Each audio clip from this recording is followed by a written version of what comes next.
Friggin' hell. Look at that bastard go. Fires jumped the road. We wouldn't last 5 seconds out there. I can't leave them.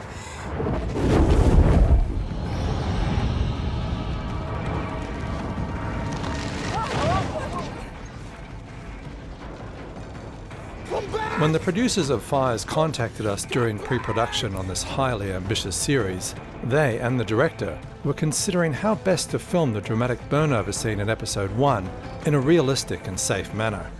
They were aware of the work Dreamscreen was doing and contacted us to find out more.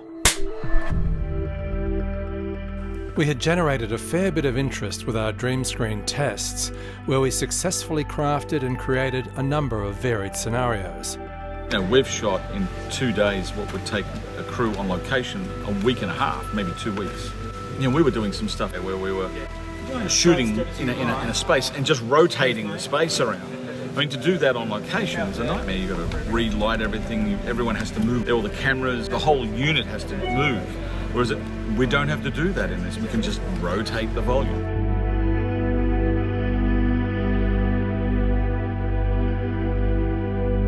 Having that level of control to just go, I want this changed. You know, having that capability to do it and to see the results on camera immediately is pretty spectacular. I think it's fair to say that even we were surprised at just how good the results were. However, the burnover scene for Fires would really put us to the test. People don't really understand it until you actually see it. This was to replicate a fire truck moving through a forest as it was consumed by fire. Very, very terrifying. This level of complexity was like nothing we had tackled before, and we only had 6 weeks to make it happen. To start, we took hundreds of photos of the region where the scene would play out. From these, we created a digital forest. We did extensive research on how digital fire would appear on screen. When you see a real major fire, it can actually look quite artificial. The scale and intensity, often beyond imagination. So it was about finding the right balance of believability versus realism. We set up a small studio to test our digital burnover, as well as our ability to dynamically control the fire, light, smoke and embers to suit the drama that would unfold in the scene. That's Jesse! I'm driving as fast as I can! It wasn't all to be digital though. To add to the believability, we wanted some elements to interact directly with the vehicle. So, flame, smoke and ember machines would also be used on the day of filming. We broke the script down into key areas and mapped our environment to provide the production with a long enough run through the forest to film long takes without seeing the background repeat. In this forest, there would be 2 fire trucks. One which would hold our actors, the other seen by them on the road ahead.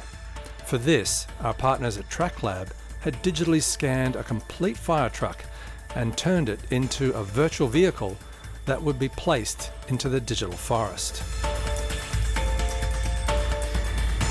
For the actors, the fire truck's cabin had been removed and would sit directly in front of the Dreamscreen. Blending real fire, smoke and embers with our on-screen imagery required tight collaboration with all departments on set to ensure the safety of cast and crew. But the end result was a dynamic in-camera effect that could stand close scrutiny.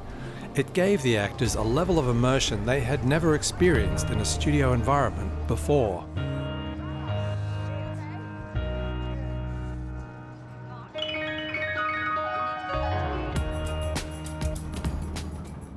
I cannot believe you walked away from that. Everyone at Dreamscreen felt a massive responsibility to deliver above and beyond for the production of Fires. We're extremely grateful to the producers for putting their trust in us, and we think the result on screen is something we can be very proud of.